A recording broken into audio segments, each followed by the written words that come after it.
네, 시청자 여러분 안녕하십니까. 순마신입니다. 네, 우리나라 임산물이 79개 품목 정도 되죠. 그런데 임산물 중에서 여러가지 소득을 창출하기 위해서 좋은 작물들이 많습니다. 그 중에서도 제가 기농, 기산촌 하시는 분들에게 이 식물은 꼭 심으라고 항상 권하는 식물이 하나 있습니다. 바로 오늘 말씀드릴 산마늘 명이나물입니다. 바로 설림소득 인기 식물인 산마늘 명이나물의 특성에 대해서 말씀드릴 텐데요. 이 산마늘은 왜 권해드리냐 하면은 고소득 작물일 뿐만 아니라 특히 산간지역에 재배하기가 상당히 쉽습니다. 그리고 생명력도 굉장히 강하죠. 한번 이렇게 심어놓고 계속 뿌리를 내게 되면은 해마다 봄이 되면은 이렇게 수확을 할 수 있는 그런 아주 효자 상품인 그런 산마늘입니다.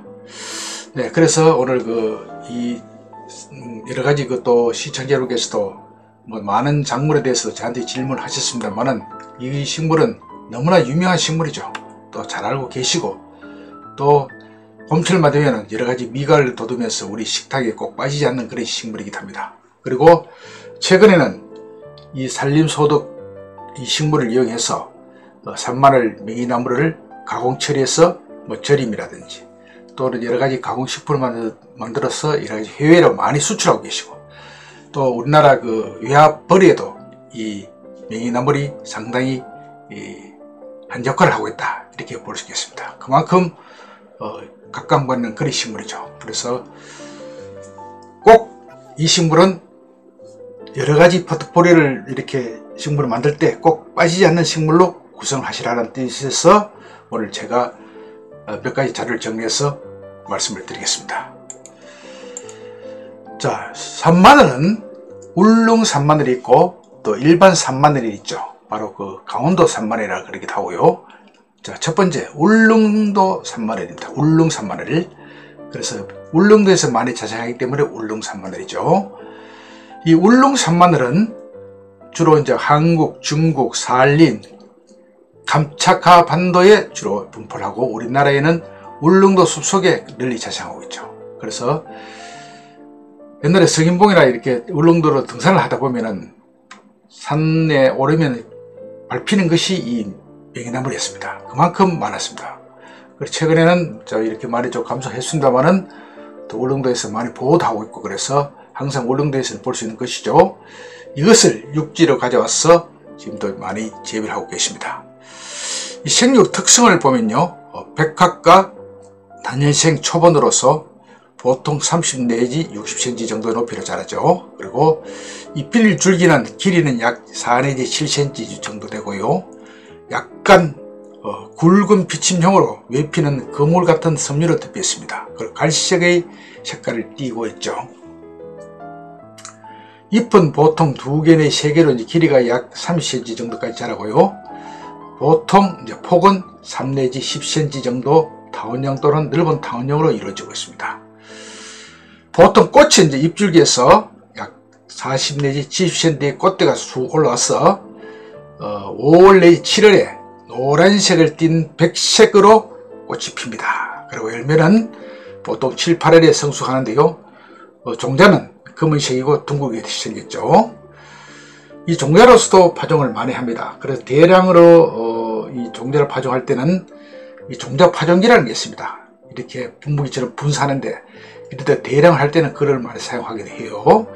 그렇게 해도 보면 많이 잘 자라더라고요.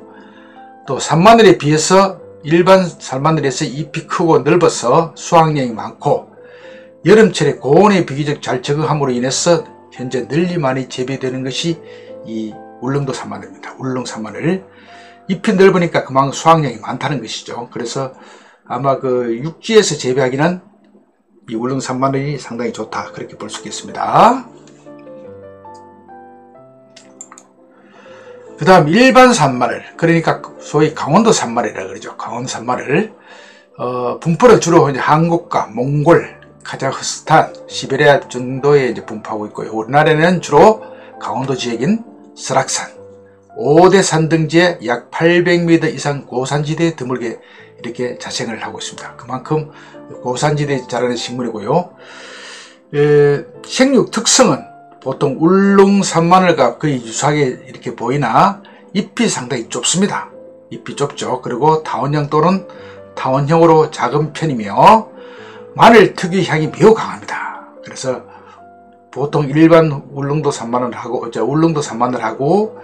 일반 산마늘, 그러니까 강원도 산마늘을 비교했을 때는 일반 산마늘, 강원도 산마늘이 마늘처럼 향이 매우 강하다 이렇게 볼 수 있겠습니다. 단지 이제 고온에 약합니다. 여름에. 그리고 서늘한 고랭지에서만 재배 가능하고요. 울릉도 산마늘에 비해서 생장이 느리고 수확량이 적기 때문에 강원도 일부 지역에서만 재배하고 있다 이렇게 볼 수 있겠습니다. 그만큼 이제 재배하기도 조금 까다롭고 또 생산량도 아무래도 잎이 좁으니까 좀 줄어드는 그런 현상이 있겠죠. 대신에 이제 여러가지 향이 강한다든지 뭐 그런 면에서는 또 장점이 될 수 있겠죠. 뒤에 또 비교표가 나오겠습니다. 자, 울릉 산마늘과 산마늘, 그러니까 강원 산마늘의 차이입니다. 자, 부분을 보면요, 울릉 산마늘은 이제 넓은 타원형이죠. 그 다음 옆폭은 넓은 타원형이고요. 그 다음에 입자로 안토시아닌 착색은 넓습니다. 그리고 지압으로 보면 인경은 연하고 뿌리는 똑바로 직립이고요. 마늘향은 약간 연하죠. 그런데 산마늘, 강원 산마늘은 좁은 타원형에다가 잎 형태는 좁은 타원형에다가 옆폭은 좁은 타원형이고요. 입자로 안토시아닌 착색은 좁습니다. 그리고 지압으로는 인경은 진하고요. 뿌리는 굽어 있죠. 그리고 마늘향은 아주 진하다 이렇게 볼 수 있겠습니다. 이게 울릉도 산마늘하고 일반 강원도 산마늘, 일반 산마늘하고 차이점이라고 볼 수 있겠습니다. 자, 이와 같이 유사한 식물이 있죠. 우리가 봄에 이제 봄철에 나무를 채취한다든지 산나무를 채취한다든지 임산물을 채취할 때 이제 주의해야 될 것이 바로 이 독초와 약초의 구분이 애매한 부분이 있습니다. 제가 유튜브 방송에서도 여러 차례 그 독초와 약초에 대해서는 수차례 설명을 했습니다만은 특히 이 명이나물, 산마늘과 이 식물은 아주 유사하죠. 그게는 바로 이 여로, 박새, 은방울꽃이 아주 유사합니다. 그래서 특히 이제 봄처럼 어린 잎일 때는 이렇게 이제 꽃이 핀다든지면 이럴 때는 뭐 보면 아는데요. 일반 이제 봄철 어린 잎일 때는 산마늘과 아주 흡사하죠. 그래서 이제 이런 그 방금 세 가지 박씨, 은방울꽃 여로가 있는데요. 모두 유독식물입니다. 이 세 가지가 유독식물이기 때문에 아주 그 자라면 생명까지 이룰 수 있는 그런 식물이죠. 산해에서 이제 보통 발견되는 산마늘은 다른 식물의 가능성이 상당히 높다. 보통 산마늘은 강원도 산마늘 800m 이상에서 자란다 그랬죠. 그래서 그런데 800m 이하에서 일반 자라는 그런 산마늘은 다른 식물일 수가 있기 때문에 잘 살펴보고 주의하시라는 그런 말씀이 되겠습니다. 박씨는 이제 깊어산 습지에 물이 뒤에 자라죠. 그리고 보통 이제 원줄기는 1.5m 정도 곱게 자라고요. 잎은 타원형으로 세로로 주름지며 앞집이 이제 그 줄기를 둘러싸고 있는 그런 모습입니다. 바로 이 박씨입니다. 박씨에 주의하세요. 은방울꽃은 땅속 줄기의 옆으로 길게 뻗으면서 자라는데 봄철 이제 새순에는 두 장의 잎이 마주나며 타원형으로 끝이 뾰족하고 가장자리가 밋밋하며 잎자리가 길고 가늡니다. 그래서 바로 이런 모양을 하고 있는 이 은방울꽃입니다. 독초입니다.